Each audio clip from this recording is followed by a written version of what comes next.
ప్రార్థనలో ఉండేవాడు ఆయన. అందుకే యేసుప్రభు గెత్సేమనే తోటలో శిష్యులతో చెప్పే మాటలు మనం వింటే, ఇదిగో మీరు శోధనలో ప్రవేశించుకున్నట్లు మెలకువతో ప్రార్థించండి. దేవుని మందిరములో మనందరం ఏమి చేస్తాం? ప్రార్థిస్తాం.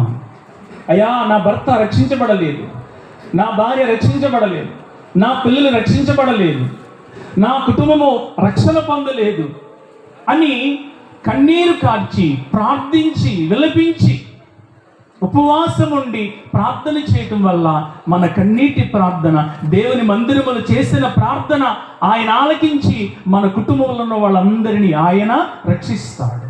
స్తోత్రం, హల్లెలూయా.